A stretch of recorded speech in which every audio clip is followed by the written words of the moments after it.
बहुत ही होनहार, रहमदिल और नेक इंसान था अरविंद देसाई।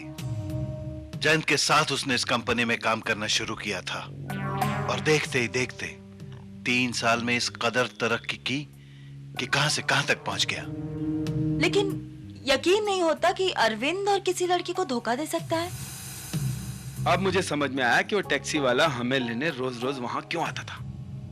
एक्चुअली इंस्पेक्टर वो किसी मौके की तलाश में था, और क्योंकि अरविंद उस दिन अकेला उसकी टैक्सी में गया था तो वो मौका उससे मिल गया, और उसी मौके का फायदा उठाकर उसने अरविंद का खून कर दिया। और हैरत की बात यह है जैन बाबू कि अरविंद देसाई की बॉडी पे कोई निशान ही नहीं था। उसे मारने के लिए किसी हथियार का इस्तेमाल नहीं किया गया था, बल्कि कि ऐसी एक दवाई का जो डायबिटिक्स के लिए जहर से ज्यादा खतरनाक होती है, और वही अरविंद देसाई के साथ हुआ। क्या मतलब? मतलब ये कि अरविंद देसाई को मारने के लिए एक नाइट्रोकोलिन नाम की दवाई का इस्तेमाल किया गया, और मुझे पूरा यकीन है कि वो दवा उस ड्राइवर ने नहीं बल्कि किसी और ने दी थी। किसने दी थी? इसी ऑफिस के किसी शख्स ने।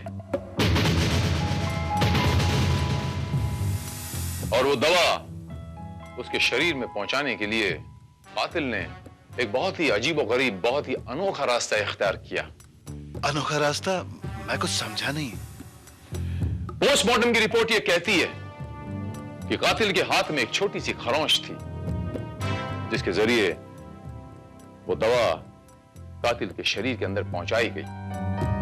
अब वो खरोंच किसी भी चीज से आ सकती है, कोई चाकू, कोई पिन या कोई नाखून। नाखून? जी हाँ। वैसे आपके नाखून भी काफी बड़े हैं मिस मोनिका।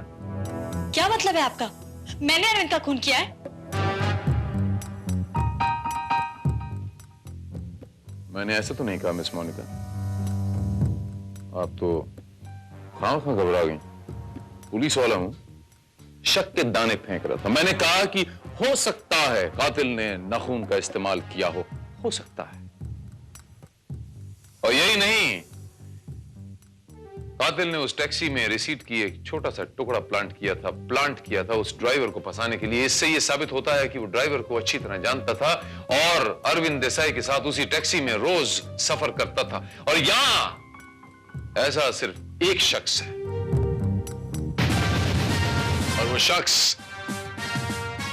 आप हैं जयंत बाबू। आप? मैं? जी हाँ। आप क्या समझते हैं? ये अपने नाखून कटवा के आपने बहुत बड़ी होशियारी का काम किया। मुझे अच्छी तरह याद है जैन बाबू, जब आप पहली बार पुलिस स्टेशन आए थे तो आपकी ये चीची उंगली का, ये आखिरी उंगली का नाखून काफी बड़ा था, मिस मोनिका की तरह। व्हाट? करेक्ट? आप कहना क्या चाहते हैं इंस्पेक्टर?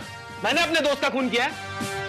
आप एक नाखून के दम पर मुझे खूनी साबित नहीं कर सकते इंस्पेक्टर। नाखून कोई सबूत नहीं होता है।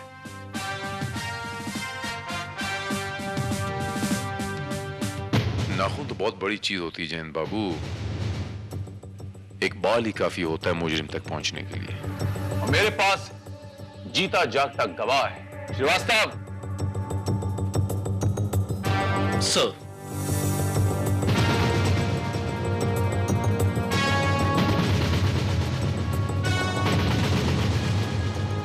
इंस्पेक्टर, यही महेश सावंत है।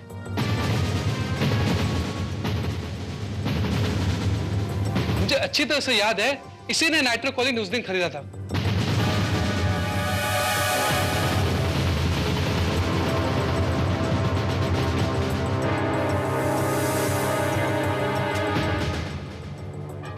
और कोई सबूत चाहिए जयंत बाबू? आपको अपना सबसे अच्छा दोस्त समझता था वो, और आपने उसके साथ गद्दारी की, जान ले लिया आपने उसके पीठ पे छुरा घोंप दिया। लानत है आप पर। छुरा मैंने नहीं, छुरा उसने घोंपा था मेरी पीठ पे इंस्पेक्टर। मैंने उसे इस कंपनी में नौकरी पे लगवाया था। और देखते ही देखते वो तरक्की की सीढ़ियां चढ़ता चला गया। और ये मुझसे कभी बर्दाश्त नहीं होता था इंस्पेक्टर। और जिस दिन मुझे पता चला कि उसे मेरी जगह ऑस्ट्रेलिया भेजा जा रहा है, उस दिन तो मेरा खून खौल गया इंस्पेक्टर। और मुझे लगने लगा कि उसकी मौत के सिवा मेरी तरक्की का कोई और रास्ता नहीं। और मैंने उसे अपने रास्ते से हटाने का फैसला कर लिया। एनीवे, अब पार्टी तो तू जब देगा तब देगा, पर मुबारकबाद तो तुझे अभी दे ही देनी चाहिए। कांग्रेचुलेशन। Thank you.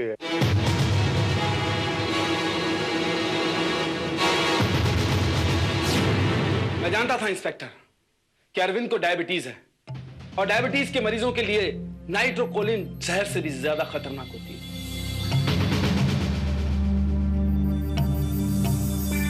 और उस दिन मुबारकबाद देने के बहाने वो जहर मैंने उसकी रगों में उतार दिया। वो तो मर गया इंस्पेक्टर, लेकिन मरते मरते वो मुझे बर्बाद कर गया। शायद मेरी किस्मत ही खराब थी। आपकी किस्मत के साथ साथ आपकी नीयत खराब थी जैन बाबू। जुर्म और चालाकी से अगर इंसान कामयाब हो जाता तो दुनिया का हर चालाक मुजरिम आज कामयाब होता। किसी बेगुनाह की लाश पे चढ़ के इंसान कामयाबी की चोटी पे कभी नहीं पहुंच सकता। मैं आपको अरविंद देसाई के कत्ल के जुर्म में गिरफ्तार करता हूं।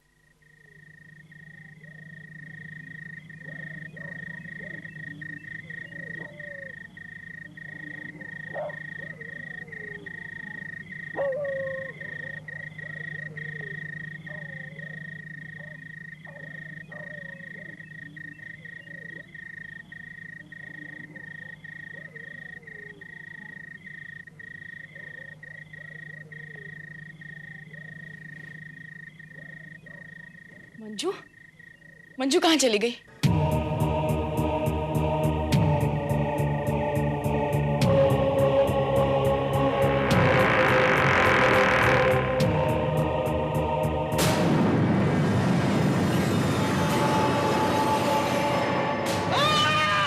माँ, क्या हुआ माँ को? शांति, माँ को कुछ हो गया, मैं देख के आता हूँ। कोई जरूरत नहीं है, चुपचाप सो जाओ, ये रोज का है। सो जाओ चुपचाप। कैसी बीवी मिली है?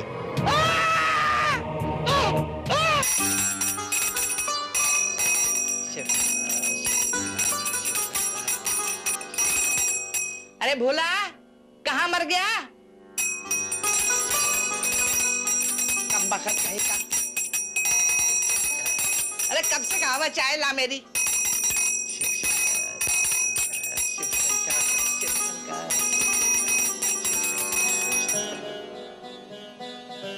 प्रणाम दादी माँ।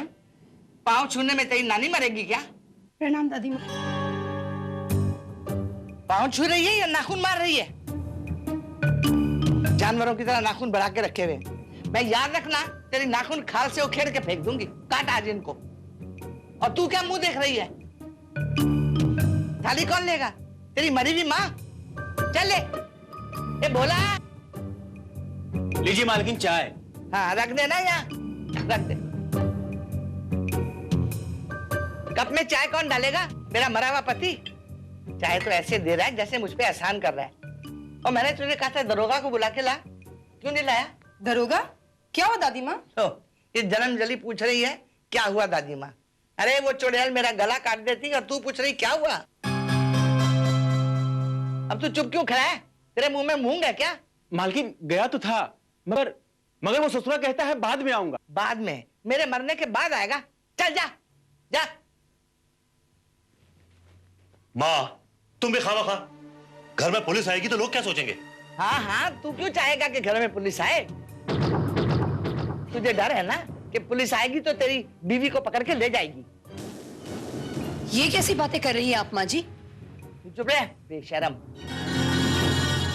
मैं क्या जानती नहीं? तू मेरी छाती में बैठ के मेरे मरने के दिन गिन रही है। पर तू लाख जतन कर ले, मैं इतनी आसानी से मरने वाली नहीं। तुझे मार के ही मरूंगी। माँ!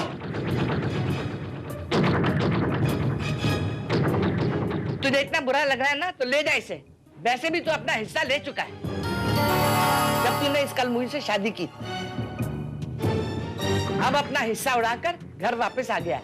जब तो बड़ी ऊंची ऊंची बातें करता था कि कभी घर वापस नहीं आऊंगा, अब किस मुंह से आया बेशरम? माँ जी, हम तो आपकी बीमारी की खबर सुनकर आए हैं। हाय हाय, कितना ख्याल है बेचारी को मेरा। लेकिन एक बात कान खोलकर सुन ले, मैं मर भी गई तो तुम्हें एक फूटी कौड़ी नहीं मिलेगी, ना तुम्हें और ना तुम्हारी इस नचनिया औलाद को। चलो शांति। अरे कमबख्तो, तुम यहाँ खड़ी खड़ी क्या मेरा मुंह देख रही हो? जाओ जाके घर का काम करो, चलो। जी दादी। देख लिया तुमने, तुम्हारी माँ में फूटी कौड़ी भी नहीं देगी। उसकी वजह भी तो तुम ही हो शांति। वो अब भी तुम्हें पसंद नहीं करती। मुझे तो क्या, वो हमारे बेटे को भी पसंद नहीं करती। करण उन्हें एक आंख नहीं पाता, क्योंकि वो मेरा बेटा है। तुम समझती क्यों नहीं शांति? तुम्हारे बेटे करण की हरकतें ऐसी है कि। हाय मॉम, डैड, कैसी लग रही हूँ मैं? करण? करण, ये क्या बेहूदगी है? ये क्या गाना बना रखा है तुमने? वो एक मैं प्ले में लड़की का पार्ट कर रहा हूँ ना, थोड़ी रिहर्सल कर रहा था। वैसे कैसा लग रही हूँ? मैं लग रहा हूँ। करण, पता है तुम्हें, तुम्हारी यही वजह से आज दादी ने तुम्हें नचनिया कहा। क्या? हाँ। कम ऑन मॉम, दादी तो सठिया गई हैं, और वैसे भी तो आप उनकी बातों को क्यों बुरा मानती हैं? मुझे तो लगता है अगर वो मर जाए ना तो मेरा तो पिंड छूटे। ये क्या बकवास कर रही हो शांति? ऐसी बातें करना तुम्हें शोभा नहीं देता।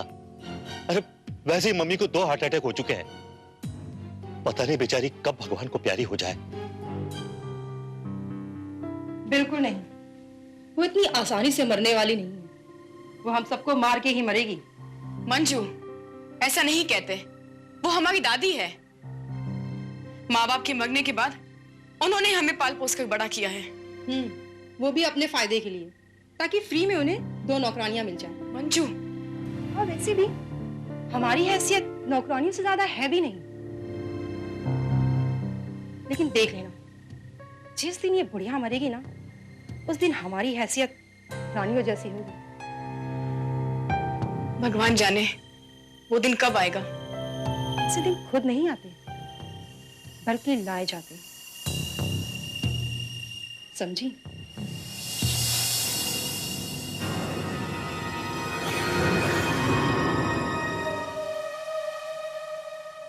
हरामखोर भोला के बच्चे, तुझे कितनी दफा कहा है कि बत्तियां बंद करके रखा कर। मालूम है ना बिजली का बिल कितना आता है? भोला, कहाँ मर गया?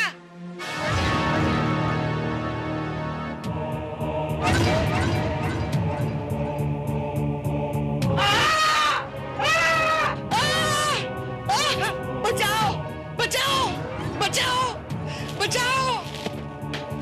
क्या हुआ दादी? माँ क्या हुआ माँ? परे हट कमबख्त, मैं जानती हूँ तुम लोग सब मुझे मिलकर मारना चाहते हो, लेकिन मैं तुम्हारी मनोकामना पूरी होने नहीं दूंगी। दरोगा नहीं आया तो ना सही, मैं इंस्पेक्टर भारत को फोन करती हूँ। ना phone they. Inspector Bharat here. Hello Bharat बेटा, मैं लीलावती बोल रही हूँ। मेरे पति दिवारका दास के तुम्हारे पिताजी बहुत गहरे दोस्त थे। अरे हाँ, जी जी जी जी, मुझे याद आया। मैं लीलावती आंटी जी, आपने कैसे याद किया? बेटा, मुझे तुमसे कुछ जरूरी बातें करनी है। तुम क्या यहाँ मेरे पास पनवेल आ सकते हो? आप बुला रही हैं, मैं आ तो जाऊंगा, लेकिन आप बताइए ना कि बात क्या है। कुछ जरूरी बातें हैं बेटा, तुम आ जाओ तो अच्छा है। अच्छा ठीक है, मैं आ जाता हूँ। हाँ, जीते रहो। अब तुम लोगों को पता लगेगा, मैं एक एक की खाल उतरवा दूंगी, याद रखना। तुम सबको जेल भिजवा दूंगी।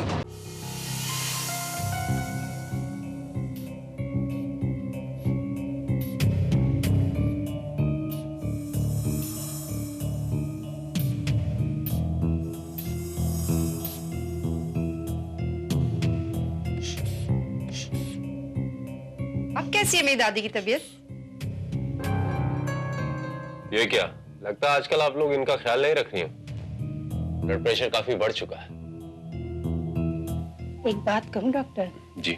आपको देखकर मेरा ब्लड प्रेशर भी बढ़ जाता है, दिल तेजी से धड़कने लगता है। ये मनुष्य, ये क्या खुसर खुसर कर रही है? डॉक्टर, मैंने तुम्हें कितनी दफा कहा कि मेरी लड़कियों से बात मत किया करो। ये लीलावती जी, आप जरा भी अब टेंशन ना लीजिए। ये आपके टेंशन की वजह से आपका ब्लड प्रेशर इतना हाई हो चुका है, और अगर इसी तरह रहा तो एक दिन आपके लिए बहुत खतरनाक साबित हो सकता है। खतरनाक तो ये लोग हैं मेरे लिए, जो मेरे इर्द गिर्द मंडलाते रहते हैं, लेकिन इन्हें कुछ मिलेगा नहीं, हाथ मलते रह जाएंगे। फिलहाल अगर ऐसे ही आपका ब्लड प्रेशर रहा तो शाम तक मुझे आपको अस्पताल भर्ती करना पड़ेगा। कुछ दवाइयां लिख के दे रहा हूं, इसे आप प्लीज मंगवा लीजिएगा।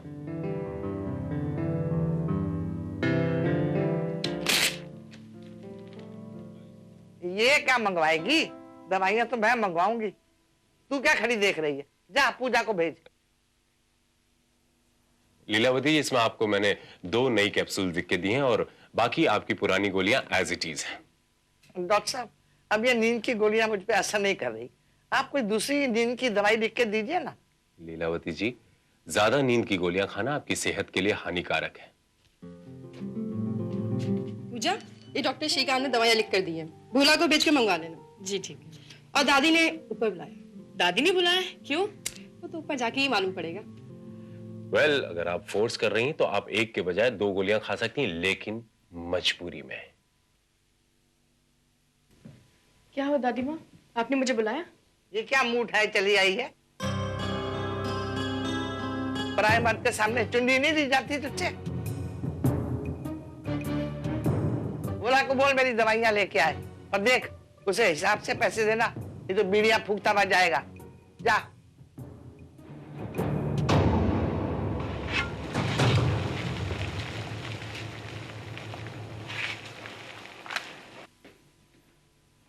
भोला, ये पर्ची लो और दवाई लेके आओ। अभी? हाँ अभी, और क्या। वैसे ये बाजार आने जाने में तुम्हें 2-3 घंटे लग जाते हैं। लेकिन अभी मैं मालकिन के लिए पानी गर्म कर रहा हूँ। आपको तो मालूम है कि मालकिन गीजर के पानी से नहीं नहाती। फिर इस पानी को जाकर बाथरूम में रखूंगा, फिर उनको बुलाऊंगा, उन्हें चाय दूंगा। ये सब कौन करेगा? ये सब मैं कर लूंगी, तुम जाके पहले दवाई लेके आओ। ठीक है दीदी जी। पूजा जी, कहीं आपको दादी जी की बातों का बुरा तो नहीं लगा ना? यही कहने के लिए मैं आया था। जी नहीं। अरे ये क्या कर रही है? छोड़िए, मैं कर देता हूँ। जी नहीं, मैं ले लूंगी। पूजा जी, मर्दाना काम है, काफी गर्म है, वजन है, मैं कर देता हूँ, आप जाइए। नहीं नहीं, ऐसे नहीं। आपको आपकी दादी जी की कसम अब मानेंगे? ठीक है, मैं दादी माँ को बुला के लाती हूँ। Thank you very much. Doctor साहब, ये भी सीखो। अरे ये तो बहुत गर्म है, गैस बंद कर दो।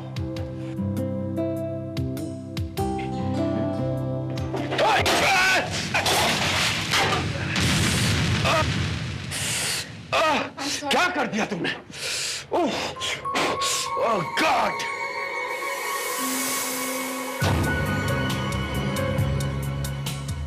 मैं कहती हूँ, जरूरत ही क्या थी दूसरे की आग में हाथ जलाने की? दूसरे के? मैडम, वो आपकी सगी बहन है, जिनकी वजह से हाथ जला है। तो क्या हुआ? आपसे ज्यादा मेरे लिए कोई नहीं है, कोई भी नहीं। सिर्फ आपको चाहती हूँ श्रीकांत, मैं आपको दिल से चाहती हूँ। मैडम, ये मत भूलिएगा कि अगर आपकी दादी अम्मा को ये बात पता चल गई तो हमारा इस घर में आना जाना बंद हो जाएगा। वो पता है, वो चाहे तो हम दोनों बहन की शादी भी ना होने दे, लेकिन मेरा नाम भी मंजू है। मैं जो चाहती हूँ वो हासिल करके ही रहती हूँ। और वैसे मैं आपको चाहती हूँ। रानी, डॉक्टर यहाँ बार बार क्यों आता है? और आता भी है तो दवाइयां देकर चलता क्यों नहीं बनता? यह रोकने की क्या जरूरत है? मुझे बिल्कुल भी पसंद नहीं।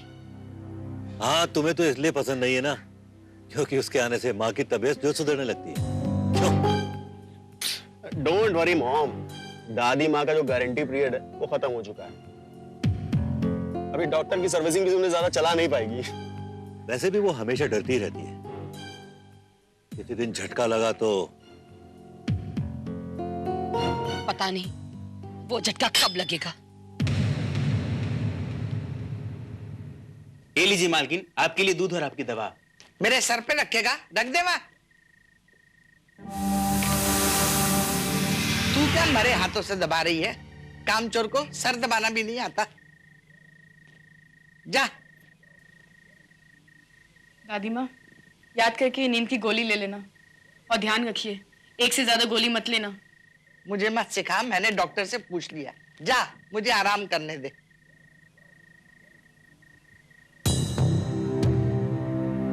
दादी माँ, ये दूध पीना मत भूलना। मैं पी लूंगी। मुझे दूध पीती बच्ची समझाया क्या? चल जा।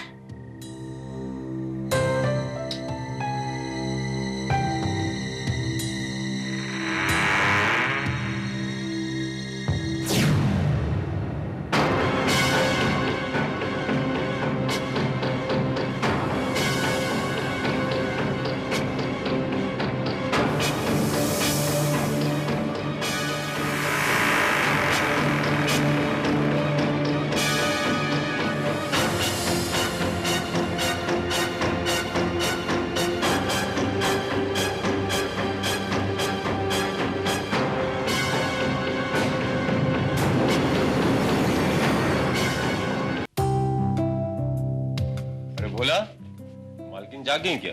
अभी कहां साहब, सबसे पहले मैं उनके लिए पानी गर्म करूंगा, फिर मंजन, तौलिया, कपड़े उनके बाथरूम में रखूंगा, तब जाकर कहीं उनको जगाऊंगा। नहीं तो वो जागते ही हमको वो गालियां सुनाएंगी कि नानी याद आ जाएंगी।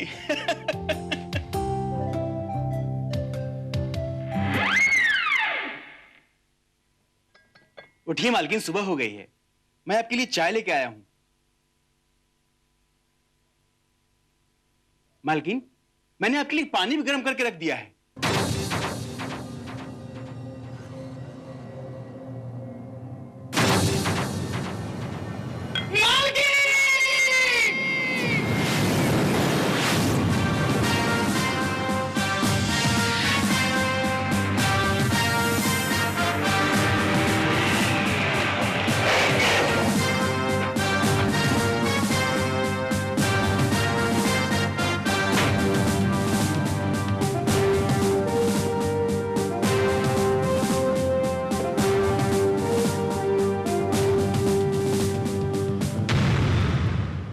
Excuse me, inspector Bharat from crime branch.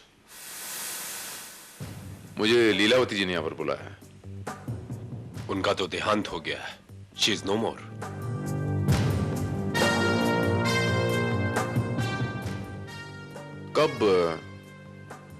कब हुआ ये? पता नहीं, रात तक तो ठीक थे।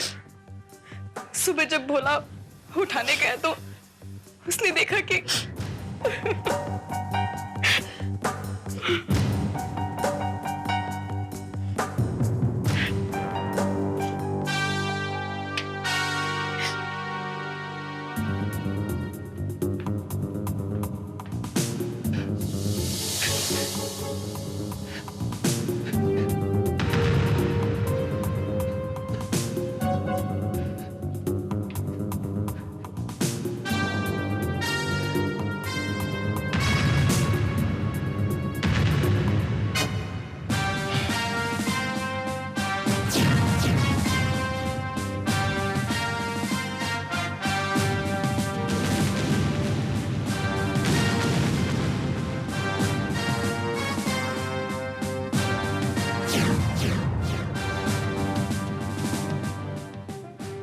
ये नींद की गोलियां हैं।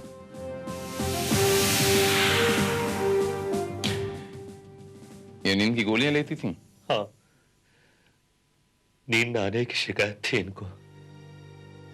और अब देखिए ना, ऐसी गहरी नींद में सोई है कि अब कभी नहीं उठने वाली।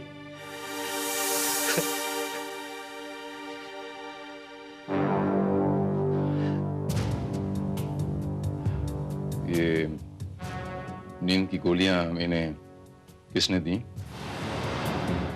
जी मैंने दी थी।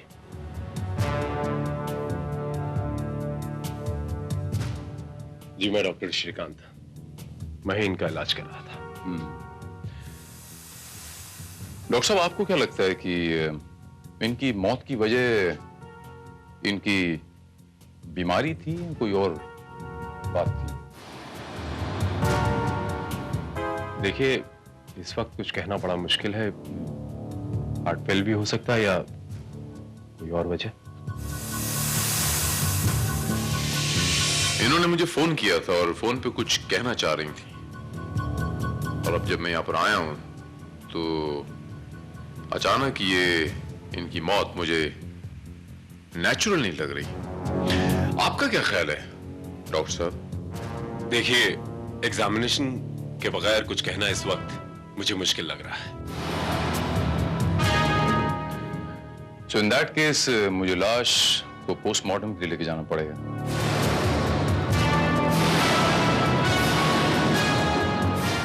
पोस्टमार्टम? जी हाँ, और यहाँ जितने भी लोग मौजूद हैं, प्लीज कोई किसी चीज को हाथ नहीं लगाएगा।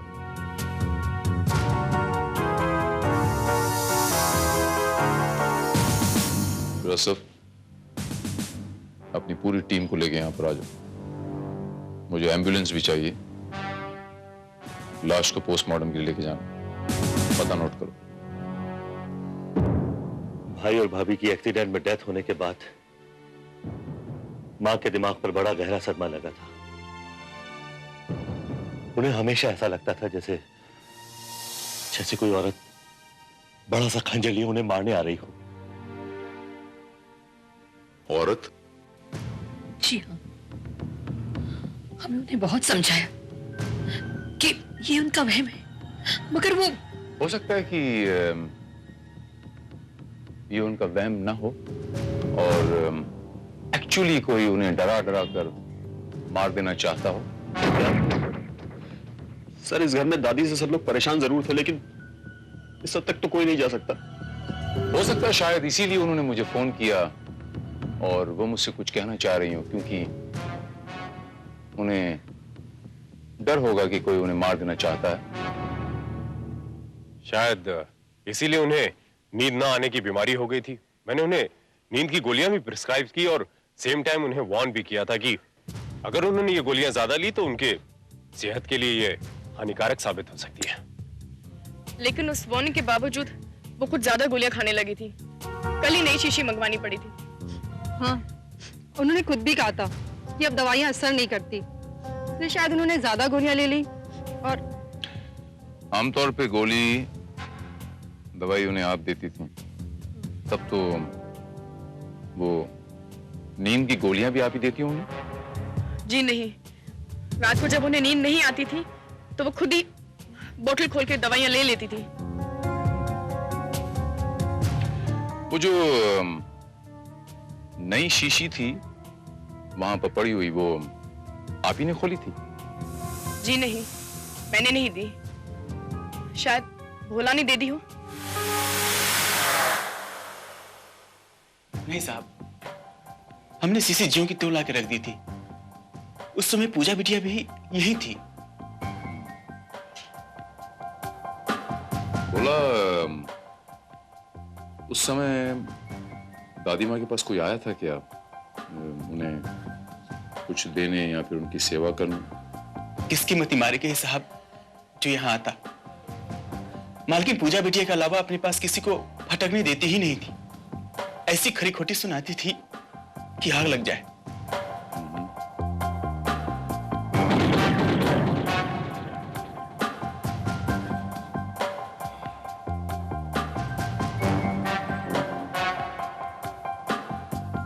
तो फिर ये शीशी किसने खोली भोला? हो सकता है मालकिन ने खुद ही खोल ली हो। बोला सील पैक शीशी को यूं बिना किसी मदद के खोलना इतना आसान नहीं है।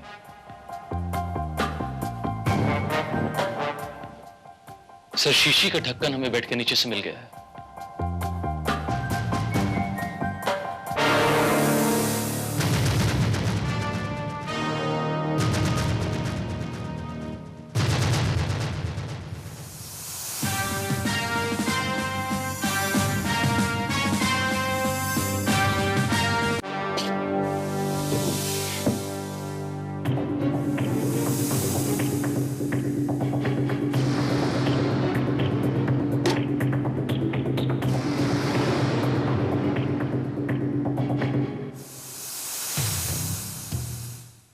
मुझे मंजू से ये उम्मीद नहीं थी। क्या मतलब? कल रात मंजू अपने कमरे में नहीं थी। तुम्हारे कहने का मतलब यह है कि... हाँ, मैं जानती हूँ कि मंजू तुमसे प्यार करती है, लेकिन दादी कभी इसकी इजाजत नहीं देती। देखो पूजा, तुम्हें गलतफहमी होगी। मुझे नहीं लगता कि मंजू ऐसा कोई काम करेगी। मंजू वही लड़की है जो रात को दादी को खंजर लेके डराया करती थी। क्या? जी हाँ, पूजा बिल्कुल ठीक कह रही है। और इसका सबसे बड़ा सबूत है ये लंबे बालों वाली विग और ये खंजर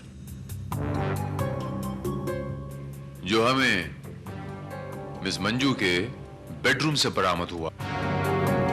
bye the way, miss Manju इस वक्त हैं कहां?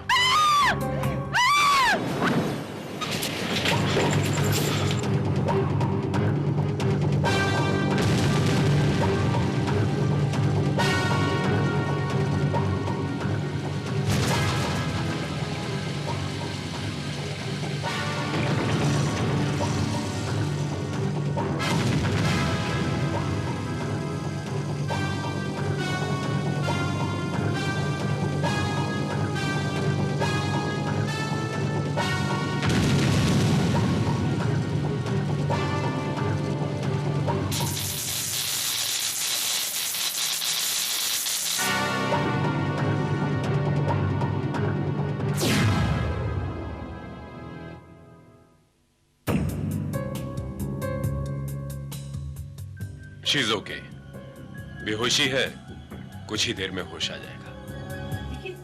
लेकिन ये हुआ कैसे? दरअसल गीजर का कोई तार पाइप से टच कर गया था और उसी की वजह से पानी में करंट आ गया। क्या? जी हाँ, ये तो मिस मंजू की किस्मत अच्छी थी, वरना 440 वोल्ट का झटका इनकी जान ले सकता था।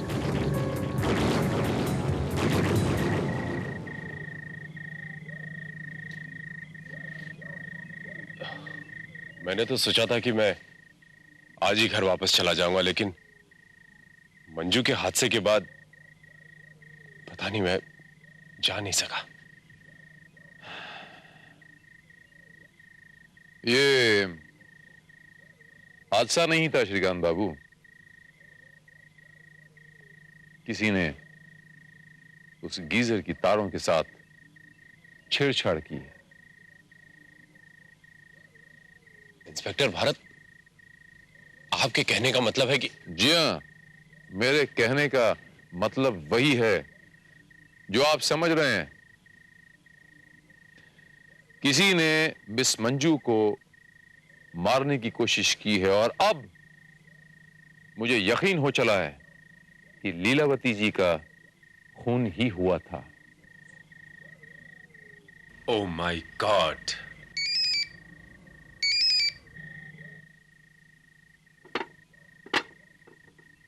इंस्पेक्टर भारत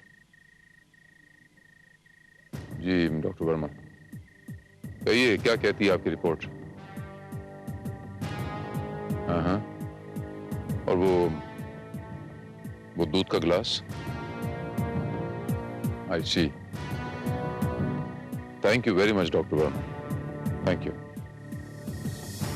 सर, मंजू को होश आ गया है। गुड।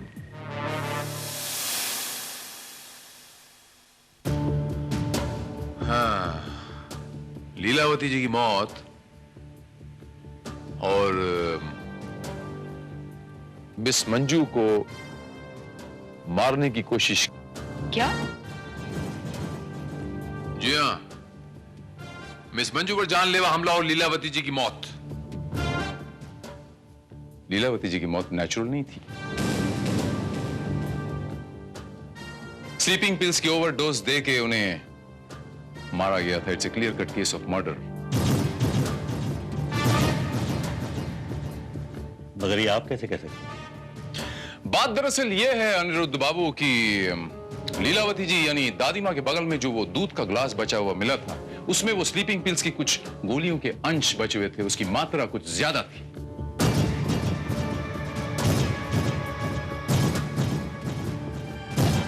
लेकिन हो सकता है दादी माँ को गोलियां निकलने में कोई प्रॉब्लम होती है। गोलियां उन्होंने खुद ही खोली हो। वैसे करण बाबू, आपने कौड़ी बड़ी दूर की फेंकी है, तो गोया आप ये कहना चाहते हैं कि वो ब्रांड न्यू शीशी दादी माँ ने खुद अपने हाथों से खोली। जाहिर शीशी खोलना कोई मुश्किल काम तो नहीं। जी हाँ शांति देवी, बिल्कुल बजा फरमाया आपने। जाहिर है शीशी खोलना कोई मुश्किल काम तो नहीं, बड़ा आसान काम है, लेकिन वो शीशी दादी माँ ने नहीं, किसी और ने खोली थी।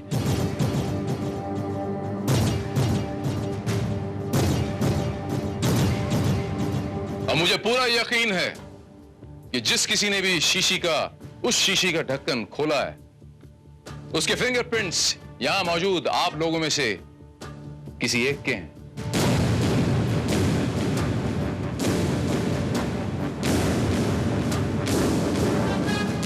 इंस्पेक्टर, आपका मतलब है कि कातिल इस वक्त यहां पर मौजूद है? जी हाँ, और अब यहां पर मौजूद हर एक शख्स को वैसी ही एक शीशी खोलनी पड़ेगी ताकि बरामद किए गए ढक्कन के साथ आप लोगों के फिंगरप्रिंट्स मैच किए जाएं।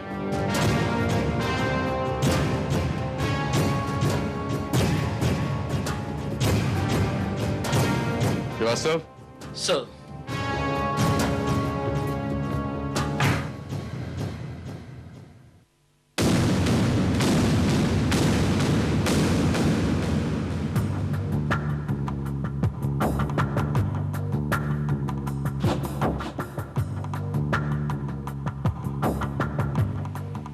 अनिरुद्ध बाबू,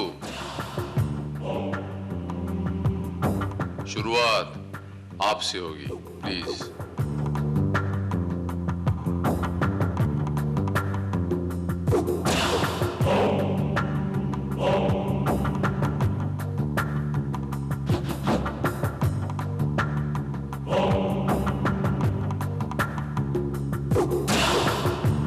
थैंक यू, यू मे गो।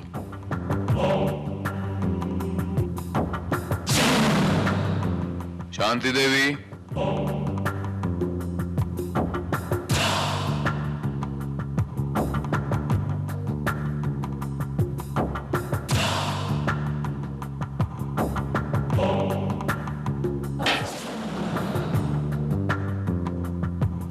साड़ी से नहीं, हाथों से। 2 उंगलियां, 1 अंगूठा, right hand.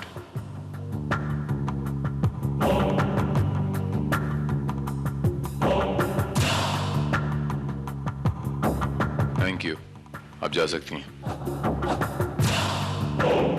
Next.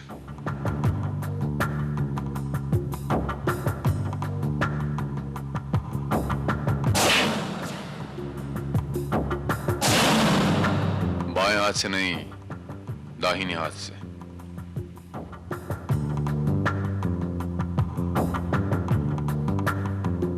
Thank you, जा सकते हो। Now you madam, please.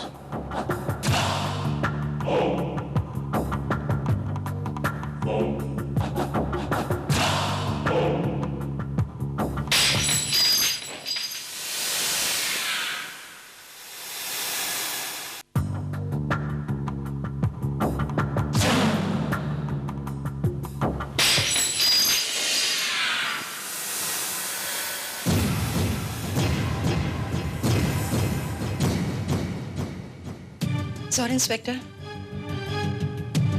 Bottle तो टूट गई।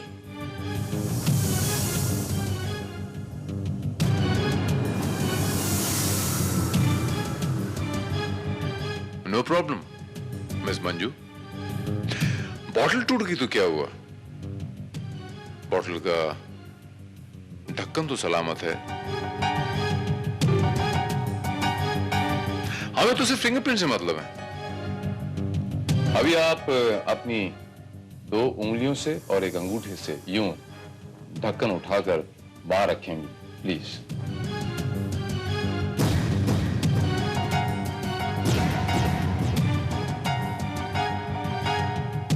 Thank you, you may go ma'am. Doctor साहब जी, आप प्लीज।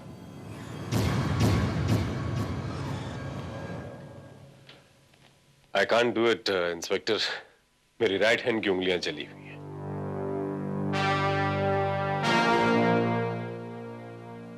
कोशिश कीजिए।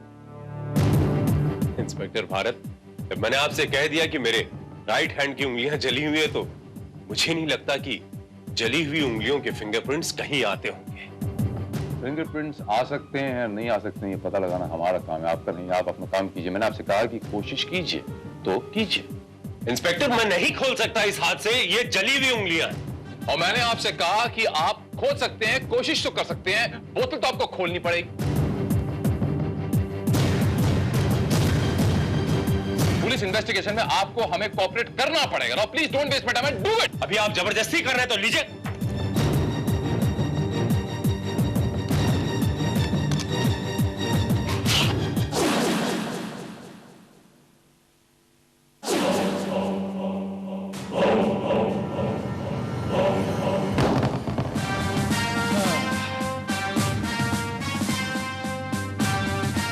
Thank you very much doctor.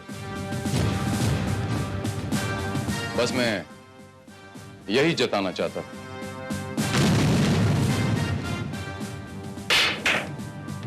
ढक्कन हमें दादी माँ के कमरे से बरामद हुआ है, उस पर उंगलियों के नहीं बल्कि दांतों के निशान थे।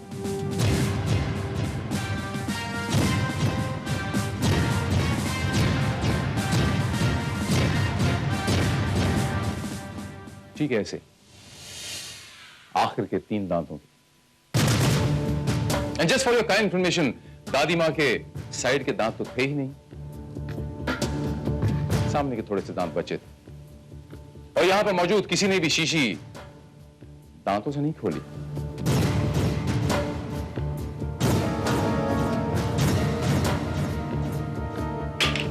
इसके मायने क्या हुए आपको समझाना पड़ेगा।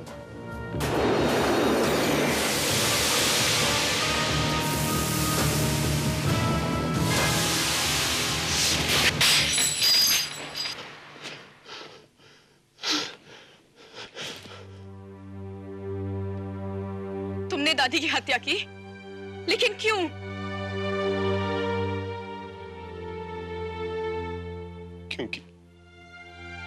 क्योंकि मैं अमीर बनना चाहता था।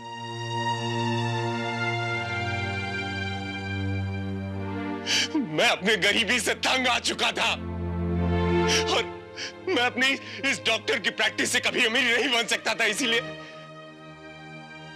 जब कल मंजू के जाने के बाद लीलावती जी ने जो बात मुझसे कही।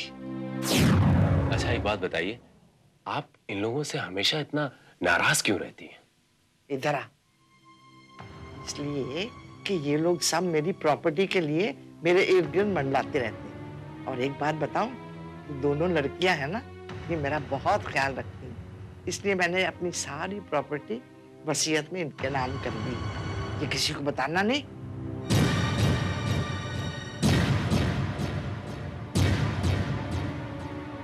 मेरा यकीन मानिए, ये बात मैं किसी को नहीं बताऊंगा। इसीलिए मुझे ऐसा लगा कि मेरे अमीर बनने का रास्ता खुल गया और मैंने प्लान बनाया। प्लान बनाते ही सीधे रात को मैं लीलावती जी के कमरे में घुस गया।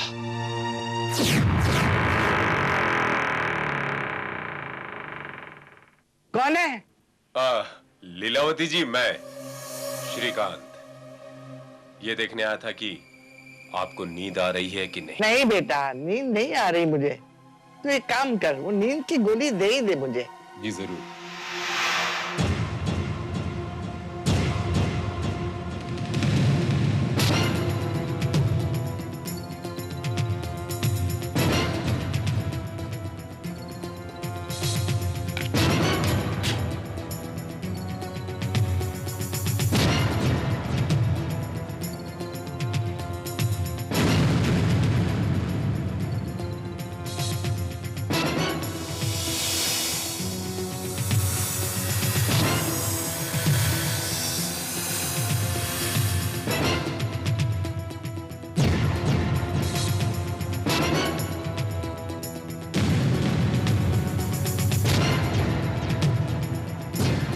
मुझे भी आपको बहुत सुकून की नींद आ जाएगी,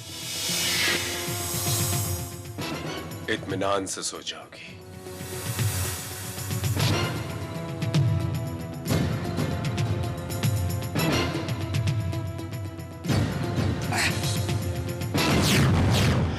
और इस तरह मैंने अपने रास्ते की सबसे बड़ी दीवार गिरा दी। लेकिन तुमने मुझे मारने की कोशिश की। मैं तो तुम्हें चाहती थी।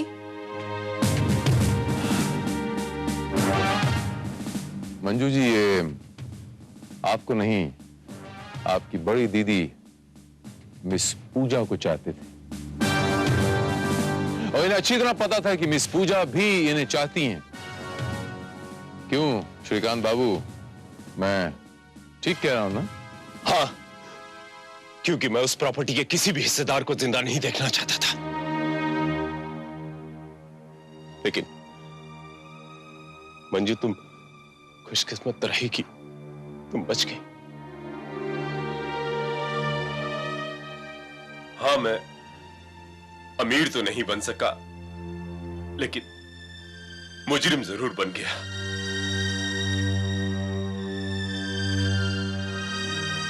पूजा, हो सके तो मुझे माफ कर देना। श्रीकांत बाबू,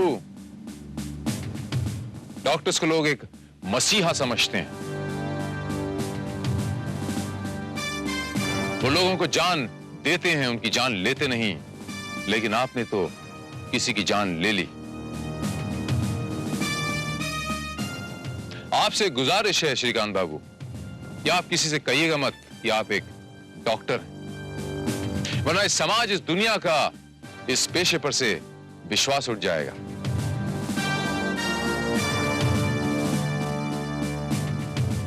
मैं आपको लीलावती के कत्ल के जुर्म में गिरफ्तार करता हूं। वाह, मुझे तो यकीन नहीं आता कि इतने कम पैसों में हमें 20 साइट पर इतना बड़ा बंगला मिल गया, और वो भी पूरे फर्नीचर के साथ। ये तो कमाल है। मुझे लगता है कि अब पापा मम्मी को यहाँ बुला लेना चाहिए।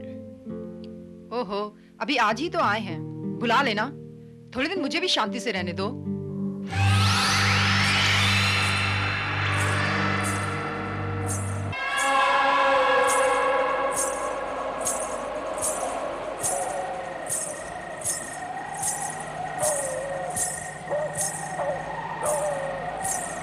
ये आवाज कैसी? ये पायल की आवाज कहाँ से आ रही है? मैं देखता हूँ। हाँ,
अंदर।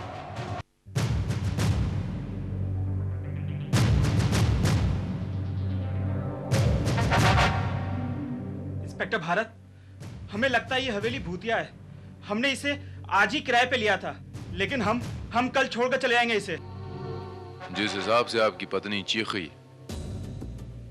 ऐसा जान पड़ता है जैसे इन्होंने कोई ऐसी चीज देख ली है जिससे इनके दिलो दिमाग पे बहुत गहरा असर पड़ा है। मेरा भी यही ख्याल है कि इसने ऐसे कुछ भूत प्रेत देख लिए हैं जिससे ये अपने होश हवास खो बैठी है। मैं भूत प्रेत में यकीन नहीं रखता। इस हवेली में दूसरा ही कोई चक्कर है। वो चक्कर क्या है मैं ये जानकर ही चैन लूंगा। इस हवेली का मालिक कौन है? जी मैं हूं यहाँ का मालिक। खादिम को वेद प्रकाश शर्मा कहते हैं। कर्नल रंजीत, मेजर बलवान। हेलो हेलो, फरमाइए मैं क्या खिदमत कर सकता हूं? हमें आपकी हवेली किराए पे चाहिए। अरे वाह वाह, बड़ी सुंदर हवेली है और किराया भी बहुत कम। हवेली पसंद आनी चाहिए, किराया नो प्रॉब्लम। वो तो जरूर आएगी। Advance. Very good, thank you thank you. अरे पाठक साहब, इन्हें हवेली दिखा दीजिए। जी सर। आपकी तारीफ। ये हमारे मैनेजर हैं मिस्टर पाठक। Hi dad. क्या बात है डैड, आज तो बड़े स्मार्ट लग रहे। इन्हें जब पैसों की जरूरत होती है तो मैं बड़ा स्मार्ट लगने लगता हूँ। By the way colonel, meet my daughter Arundhati. Very sweet daughter. कैसी हो बेटा? और ये है कर्नल रंजीत और इनके साथ है मेजर बलवान। मेजर बलवान। अब ये हवेली में रहेंगे। ओह, तो ऐसा कहिए ना कि आज के दिन ये लोग वहां रहेंगे। What do you mean? नहीं नहीं, मजाक कर रही है, मजाक कर रही है। सिर्फ मजाक ही कर रही है ना? अरे भाई पाठक साहब, इन्हें हवेली दिखाइए ना। Excuse me. आइए सर।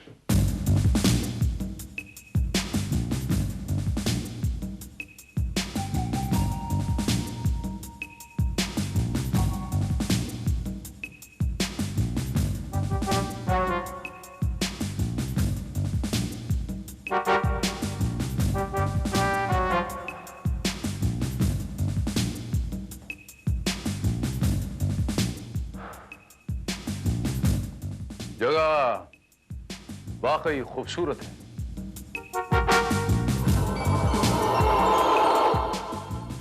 यस कर्नल, और यहाँ की तमाम पेंटिंग्स भी बहुत खूबसूरत हैं। आपको किसी चीज की कमी महसूस नहीं होगी सर। यहाँ हर चीज का पूरा इंतजाम है। Good, very good. Okay sir, मैं चलता हूँ। आपको किसी भी चीज की जरूरत हो तो कॉल बेल का स्विच दबा देना। घंटी बाहर कोठी में लगी हुई है। Have a good day sir. Halt!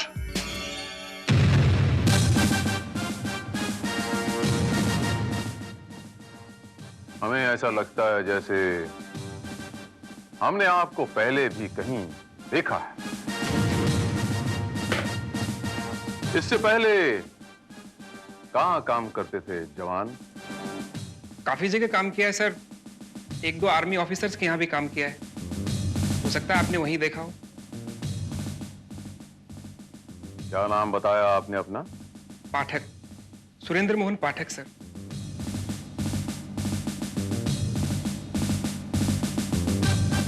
मैं चलूं सर?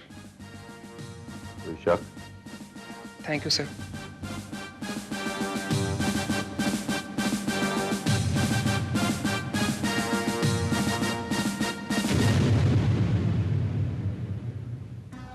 सुरेंद्र मोहन पाठक। हमें पूरा यकीन है श्रीवास्तव की इस आदमी से हम पहले भी कहीं मिल चुके हैं और हमें इस बात का भी पूरा यकीन है कि ये नाम हमने पहली बार सुना है, पाठक। शर्म आनी चाहिए आपको, ये जानते हुए कि वो लोग वहां एक दिन से ज्यादा भी नहीं रह पाएंगे। अपने पूरे साल का किराया एडवांस में वसूल कर लिया। रीमा बिल्कुल ठीक कर रही है। बेस साहब, आपको वो हवेली किराए पे लगानी नहीं चाहिए थी। मैं तो कहता हूं कि आप उस हवेली को बेच ही क्यों नहीं देते? वो मेरी पुश्तैनी हवेली है, मैं उसे कैसे बेच सकता हूं? अच्छा, वहां ऐसा कौन सा खजाना दफन है? भूत ही तो रहते हैं वहां।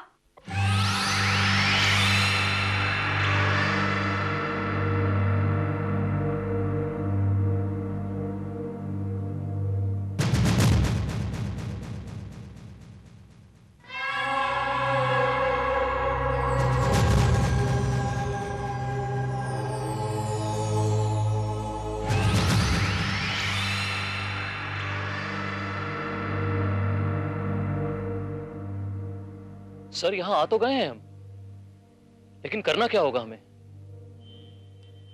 इंतजार। मेजर, भूतों से मुलाकात का इंतजार। Good morning colonel Ranjit. मेरा नाम कुमार है, कुमार कश्यप। मुझे रीमा जड़प। आपकी हिम्मत कैसे हुई हमें डिस्टर्ब करने के लिए? हमने पहले ही कह दिया था कि हमें यहां किसी की दखल अंदाजी कतई मंजूर नहीं। देखिए, मुझे रीमा मिसेस शर्मा ने यहां भेजा है और हम ये हवेली आपको नहीं दे सकते और हम आपका एडवांस पैसा आपको वापस करने आए। What do you mean नहीं दे सकते? ये हवेली हम ऑलरेडी ले चुके हैं जवान। मेजर, कोई शक? नो शक कर्नल।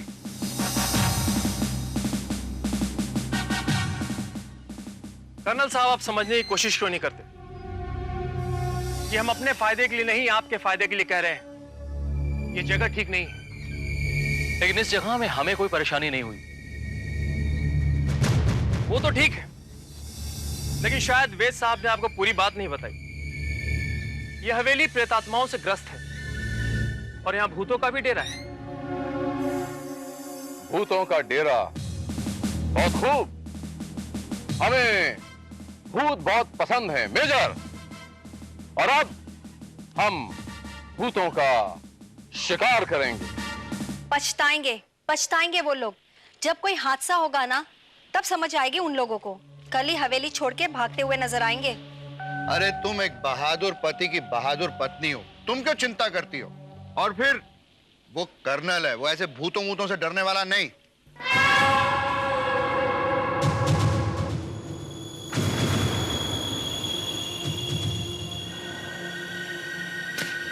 हाय मनोज, तुम्हें कितनी बार कहा है कि दीवार फलांकर मत आया करो। क्या करूं डार्लिंग, तुमसे मिलने के लिए दिल इतना बेचैन था कि मजबूरन मुझे आना ही पड़ा। मगर किसी ने देख लिया तो? मैं तो चाहता हूँ लोग देखें, दुनिया जाने, क्योंकि तुम्हारे अंदर इतनी हिम्मत तो है नहीं कि तुम घर वालों को मेरे बारे में बता सको। क्या बताऊं मैं उनको? ये कि मैं जिससे प्यार करती हूँ उसके पास एक छोटी मोटी नौकरी तक नहीं है। और ये सुनकर मेरी मम्मी क्या कहेंगी? क्या कहेंगी? यही कहेंगी ना कि मैंने तुम्हारे डैडी की दौलत हड़पने के लिए तुमसे प्यार किया। उनका भी यही कहना है, और अब वो चाहती हैं कि उनके किसी दूर के रिश्तेदार कुमार के साथ मेरी शादी हो जाए, ताकि जायदाद उनके ही कब्जे में रहे। क्या बात कर रही हो? क्या तुम्हारे डैडी भी यही चाहते हैं? नहीं, लेकिन तुमको तो पता है कि मेरी मम्मी के आगे डैडी की एक नहीं चलती। लेकिन तुम्हारी मम्मी के मना करने के बावजूद भी तुम्हारे डैडी हवेली को तो भाड़े पर चढ़ा दिया ना। हवेली भाड़े पे देने से क्या होता है, देख लेना। ये किराएदार भी अब एक रात का मेहमान होगा।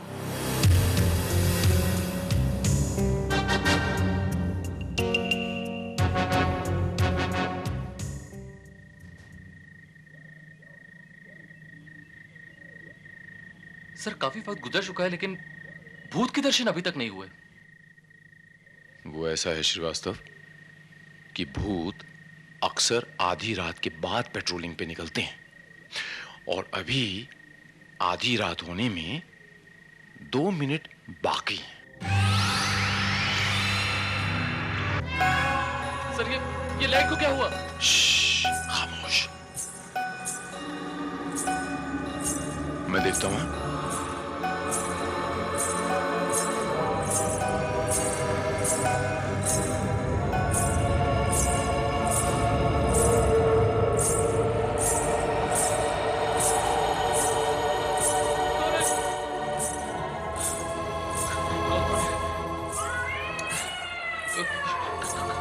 कौन है?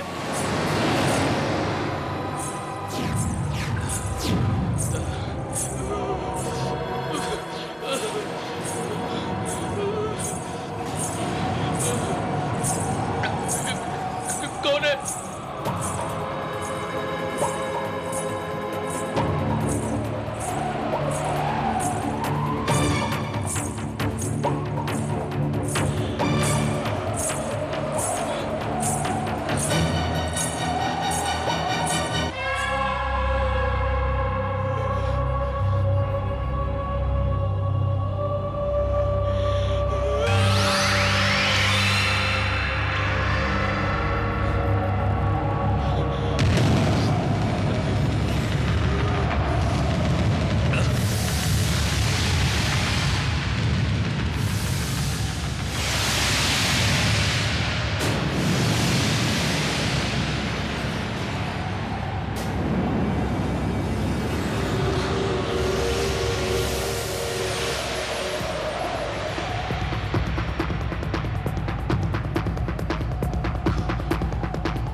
देखा आपने, आपके जरा से लालच के वजह से एक आदमी की जान जा सकती थी।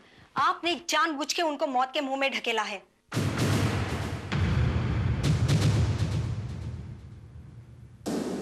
ये तो अच्छा हुआ कि मेजर का जख्म ज्यादा गहरा नहीं है, वरना इस हवेली के साथ एक मौत की कहानी और जुड़ जाती। अब ये फजूल की बातें आप लोग छोड़िए और ये सोचिए, अगर कर्नल रंजीत पुलिस के पास चले गए तो आप लोग सब क्या जवाब देंगे? पुलिस? ये तो मैंने सोचा भी नहीं था। घबराइए मत। मिस्टर वेद प्रकाश शर्मा, हम फौजी कभी पुलिस के पास नहीं जाते, अपनी लड़ाई खुद लड़ते हैं और एक बहादुर सिपाही की तरह अपनी शिकस्त जिंदा दिली से कबूल करते हैं। मेजर, कोई शक? बेशक, नो शक। कर्नल साहब, कहीं आप ये तो नहीं कहना चाह रहे कि आप हवेली छोड़ के जा रहे हैं? हमारे एक साथी के जख्मी होने की वजह से हम बैक मार्च कर रहे हैं। Bye bye. Bye bye bye bye. Major sir, come with मी।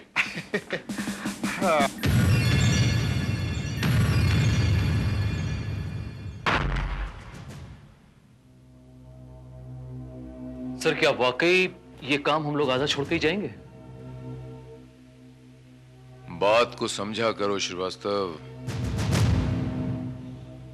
असली काम अब शुरू होगा।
वेद जी की पर्सनल डायरी?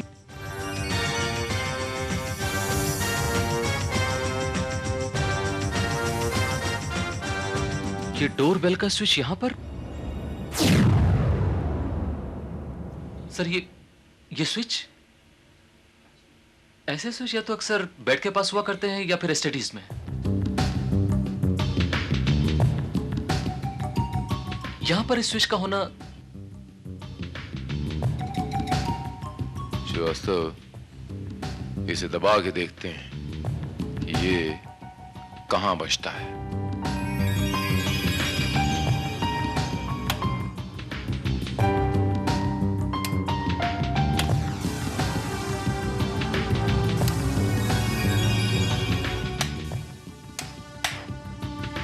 कोई आवाज सुनाई दी? सर, मुझे तो कुछ सुनाई नहीं पड़ा।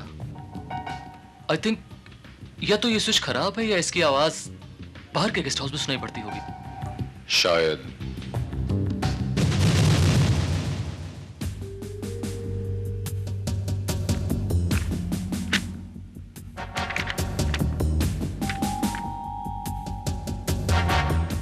मैंने प्रकाश भारती को रख लिया है।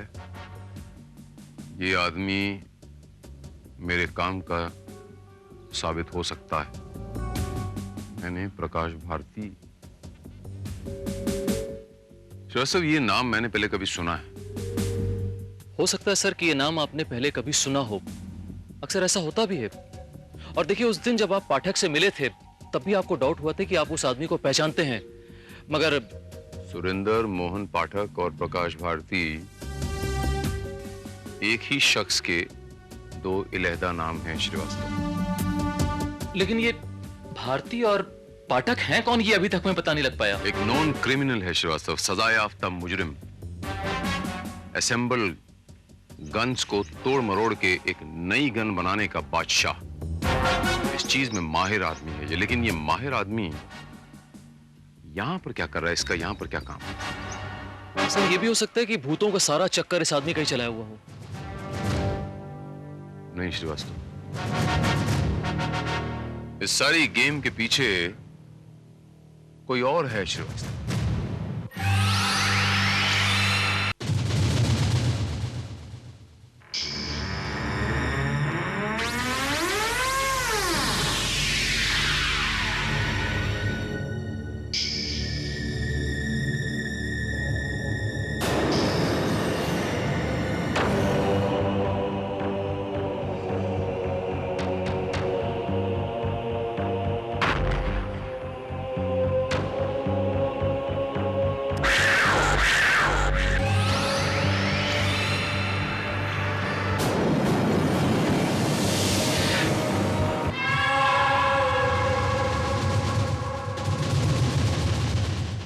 कुमार, ये क्या शरारत है? तुम तो मुझे ही डराने चले आए।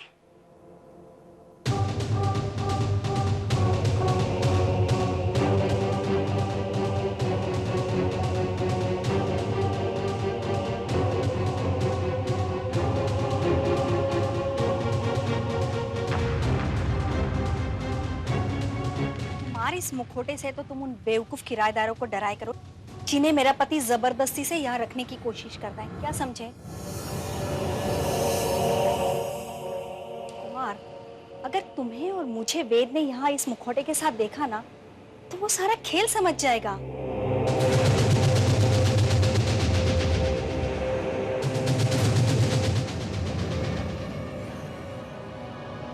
क्या बात है, तुम बोल क्यों नहीं रहे हो?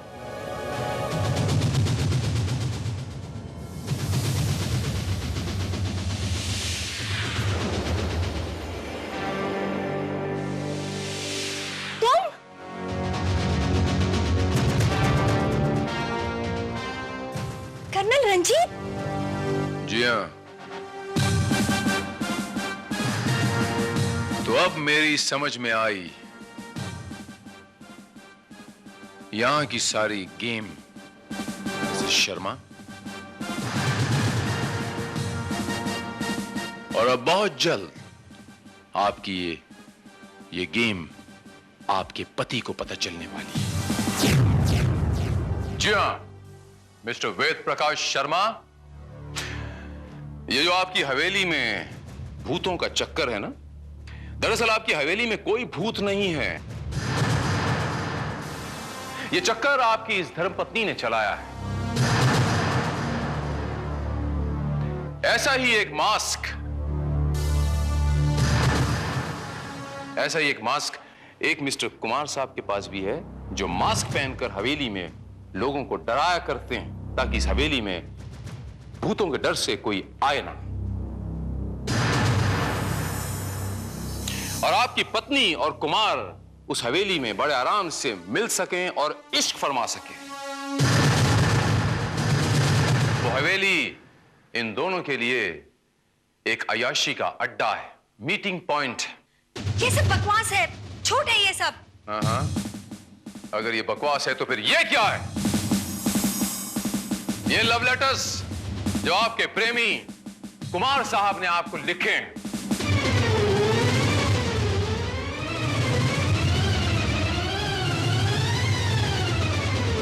है कोई जवाब इसका आपके पास?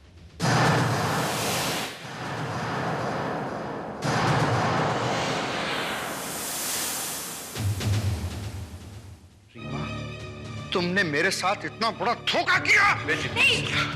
नहीं वेद, ये सब झूठ है, मेरी बात तो सुनो।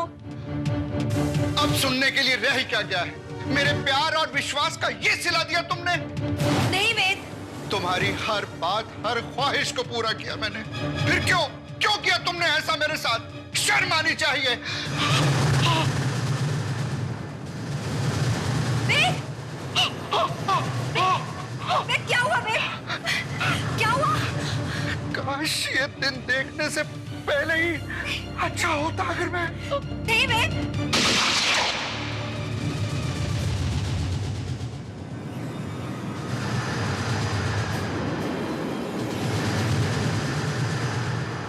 रीमा! रीमा! फाटक देखो, उधर कोई है। रीमा! रीमा!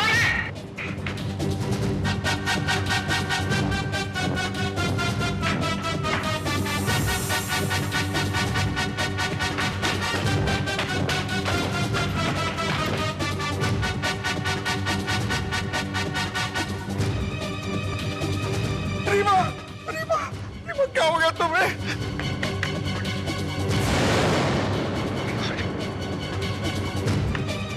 वो नीचे कूद गया कर्नल। उसे पकड़ने की कोशिश की, लेकिन उससे पहले ही वो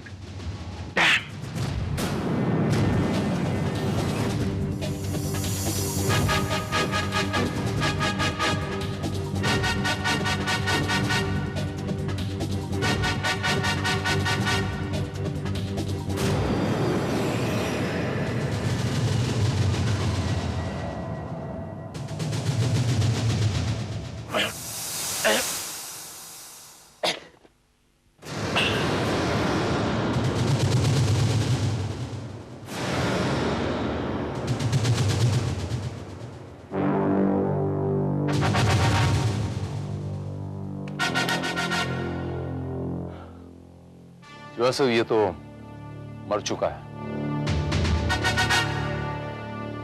इन दोनों लाशों को पोस्टमार्टम के लिए भिजवाने का बंदोबस्त करो Srivastava. Right sir. But colonel, postmortem करवाना तो पुलिस का काम होता है, और आप तो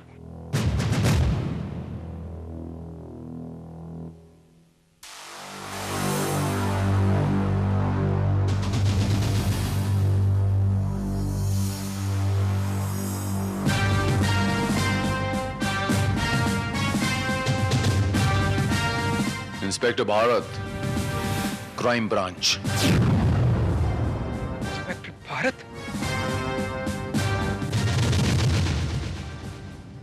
यकीन नहीं होता कि रीमा दौलत की खातिर इस कदर गिर जाएगी।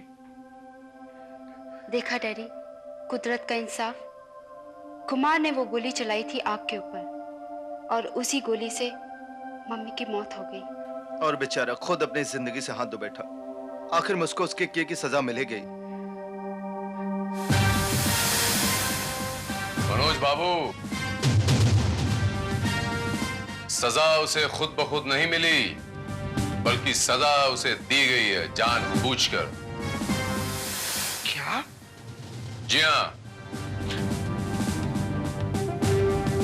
पोस्टमार्टम की रिपोर्ट के मुताबिक कुमार की मौत छत से गिर के नहीं हुई थी, बल्कि वो तो 2 घंटे पहले ही मर चुका था। छत से तो सिर्फ उसकी लाश गिराई गई। ये कैसे हो सकता है? अगर कुमार की मौत पहले ही हो चुकी थी, तो फिर वो गोली किसने चलाई? You're right. लेकिन ये सब किया किसने है?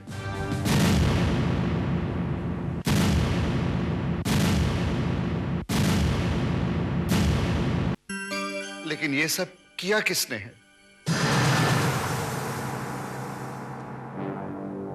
आपने।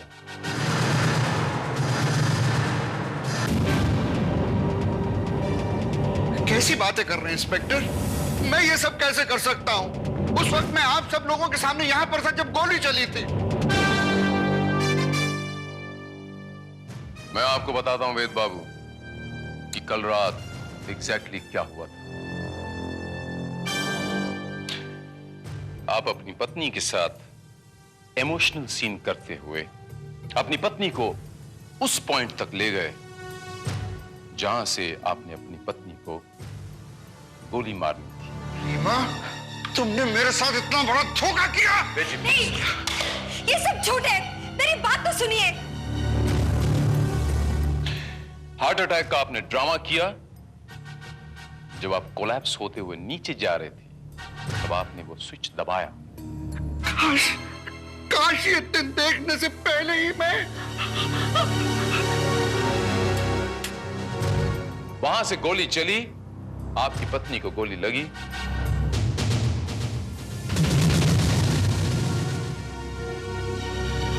आप चिल्लाए। पाठक दौड़ के टेरेस की तरफ गया। इससे पहले कि मैं टेरेस पे पहुंचता, पाठक कुमार की लाश को टेरेस से नीचे फेंक चुका था। यह साबित करने के लिए कि कुमार ने यह खून किया है और अफरा तफरी में कुमार टेरेस से गिर के मर गया। कुमार की ठंडी लाश देखने के बाद मैं इस नतीजे पे पहुंचा वेद बाबू कि यह खून कुमार ने नहीं बल्कि किसी और ने किया है। और तभी मुझे आपके स्विच का राज समझ में आया। लेकिन किसी स्विच के दबाने से रिवॉल्वर कैसे चल सकती है? श्रीवास्तव,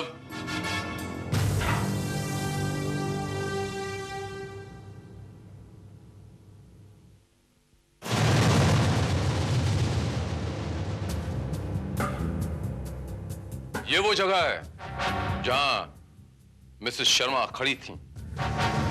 मिसेस शर्मा आपकी दूसरी मम्मी। और यह है वो स्विच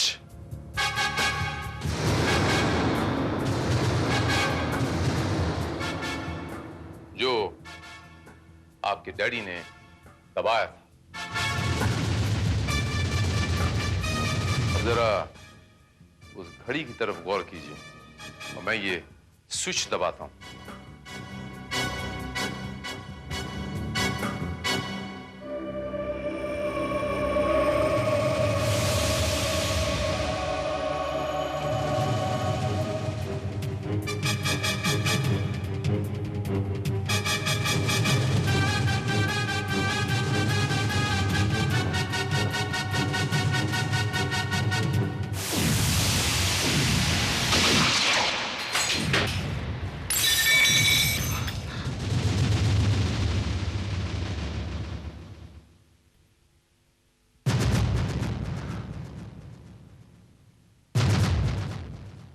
ये वेद बाबू,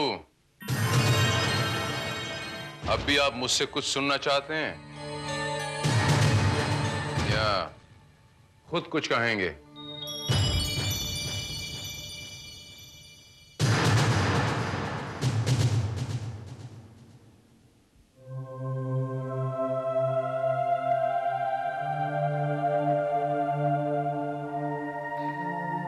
नहीं इंस्पेक्टर, तुमने जो कुछ कहा वो सच है, लेकिन रीमा को कत्ल करके मैंने कोई गलती नहीं की। मैं जानता था कि वो दौलत की दीवानी है, लेकिन दौलत के लिए इतनी गिर जाएगी ये नहीं जानता था। फिर हवेली में भूतों की वारदातों ने मेरे दिल में तो शक पैदा कर ही दिया था। जब मैं हवेली में पहुंचा तो मैंने देखा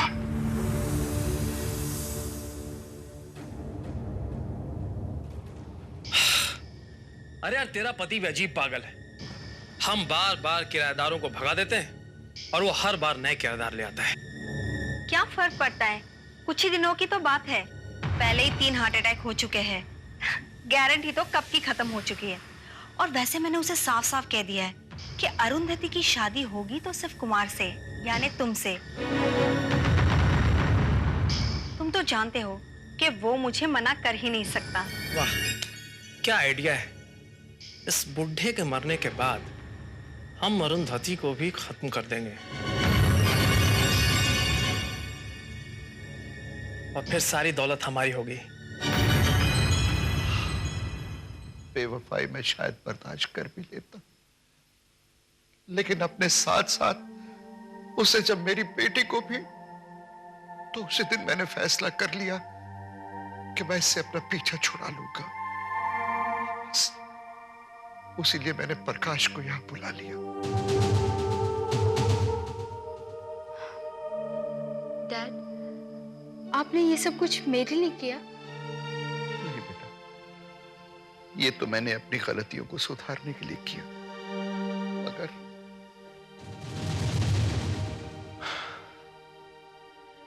आई एम सॉरी वेद बाबू, लेकिन एक गलती से दूसरी गलती को नहीं सुधारा जा सकता।